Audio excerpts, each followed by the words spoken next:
Hola, buenas tardes a todos, ¿qué tal estáis? El vídeo de hoy nos acerca a la figura de Leonor de Castilla. Y si conseguís visualizarlo hasta el final, espero que sí, entenderéis el por qué fue reina de Inglaterra.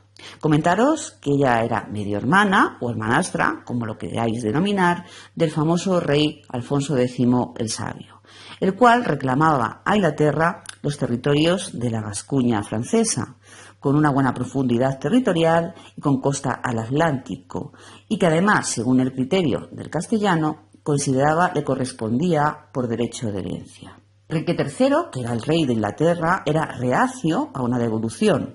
No quería, por tanto, devolver a Castilla esos territorios, pero tampoco deseaba una confrontación con el rey castellano. Por lo que tomó el camino de en medio, optando por una política matrimonial para dar salida a aquel espinoso asunto. Una delegación inglesa, encabezada por su primogénito, el príncipe Eduardo, con la clara misión de conseguir un acuerdo matrimonial entre la hermanastra de Alfonso X, nuestra Leonor, y el propio príncipe, Eduardo, sería enviada a la corte castellana con vocación de acercar posiciones. El acuerdo desembocaría en la renuncia de Alfonso X a los territorios reclamados de la sureña Gascuña, a cambio de que su hermana, o hermanastra, o medio hermana, como queráis, consiguiese ser reina de Inglaterra. Los hechos se desarrollaron hacia mediados del siglo XIII, cuando la capital del Reino de Castilla radicaba en Burgos. Y en el monasterio de las Huelgas se celebró el enlace entre nuestra Leonor y Eduardo. El monasterio era un centro sacro y lleno de austeridad, y no estaba acostumbrado a la grandeza de sus festejos de desproporcionado lujo. La princesa Leonor, al borde de la nubilidad, pues contaba escasamente con 13 años, y el insular, esto es porque evidentemente Inglaterra es una isla, Eduardo estaba en torno a los 15 años de edad. Ese matrimonio cerraría un complejo problema diplomático con el enlace que se resolvió de forma afortunada.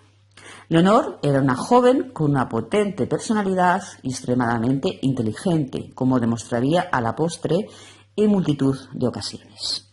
Cuando llegó a Londres en el otoño de 1255, los ingleses no estaban acostumbrados al europeo, que era producto de la influencia árabe que había ejercido tantos años en la península ibérica. Es decir, no conocían las vajillas, alfombras y hasta tenedores que acompañaron a nuestra Leonor como parte de su ajuar. Introdujo además unos formatos de jardinería desconocidos en aquellas brumosas tierras y diseñó fuentes donde el agua tenía un protagonismo especial. Era evidente la influencia arábiga. Como anécdota, cabe destacar que, habida cuenta de la educación que había recibido en la erudita corte castellana del momento, no olvidemos que su hermanastro era Alfonso X el Sabio, promocionó y financió la producción de manuscritos llenos de hermosas ilustraciones y de las que se encargaron de hacer un equipo multidisciplinar de bretones, castellanos e ingleses, los cuales trabajaban horas y horas copiando códices. Asimismo, hay constancia de cronistas de la época que reflejan el intercambio de libros con su hermano Alfonso X. Y no solo eso, sino que por añadidura fue una distinguida mecenas de las nacientes universidades de Oxford y Cambridge, comportamiento bastante insólito en aquella oscura Europa medieval. A pesar de su juventud extrema, tendría hijos desde muy temprano. El primero se cree que nació cuando ella contaba con 16 años de edad, llegando a tener 14 retoños y un nonato, de los que solo sobrevivían 6 a las puertas de la edad adulta. Y es más, ella, aparte de dar a luz hijos como si no hubiera mañana, acompañaba a su marido al campo de batalla, ya fuera a combatir a los díscolos escoceses, a los rudos galeses o a los varones levantiscos, e incluso ya para más añadidura le acompañó en Tierra Santa. El 20 de agosto del año 1270, Eduardo zarparía desde el puerto de Dover con un selecto ejército de 1000 caballeros y hombres de un alto nivel de entrenamiento, así como con 300 arqueros. Bien, todos los hombres salidos de Dover se unirían también al rey francés Luis IX en la llamada Novena Cruzada. Leonor iría al frente con la élite de la caballería inglesa, mientras sus hijos se quedaban a cargo de los abuelos, lo típico. A la muerte del padre de Eduardo, Enrique III, tanto el propio Eduardo como su esposa se encontraban en Jerusalén en aquel momento y retrasaron su regreso a tierras británicas nada menos que 2 años, hacia el 1274. Después de llegar a Inglaterra, días después, se celebró una ceremonia escueta y sin grandes alardes, ya que la economía del país había quedado maltrecha.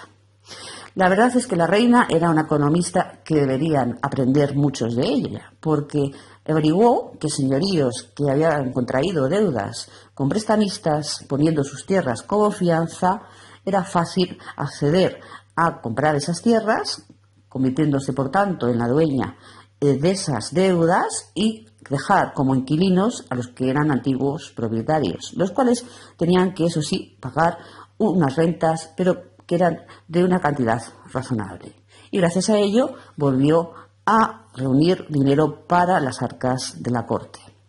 Pero la noche de la vida es común a los mortales y nadie escapa a su mortal zarpazo. Leonor enfermó de malaria hacia 1287, durante una estancia de los reyes en Gascuña, aquella que había sido motivo, verdad, del matrimonio entre ambos. No se recuperaría de aquello. En 1290, cerca de la muralla de Adriano, su salud empeoró y se vieron obligados a detenerse en casa de un amigo de la infancia del rey. Leonor murió esa noche respirando aroma de lavanda de un seto bajo la ventana donde su lecho de muerte la acogía. Un 28 de noviembre de ese mismo año, con 49 años, dejó a su marido absolutamente desolado. Eduardo embalsamaría el cuerpo de su compañera en medio de un atroz desconsuelo. 12 días tardarían en regresar a la capital, a Londres. En cada uno de los pueblos o aldeas en los que el cortejo se detuvo, el rey haría levantar una cruz en recuerdo de su fiel compañera, conocidas como Eleanor Crosses. Hoy tan solo 3 permanecen intactas. La última cruz se levantaría en Charing Cross, el kilómetro 0 de Londres. Esta cruz, construida en mármol, sería destruida en el siglo XVII durante la Guerra Civil Inglesa. 2 siglos después sería construida una réplica de la misma, la cual puede a día de hoy verse en Londres. Parte de los restos de Leonor, en concreto sus vísceras, serían depositadas en la abadía de Westminster, un 17 de diciembre de 1290.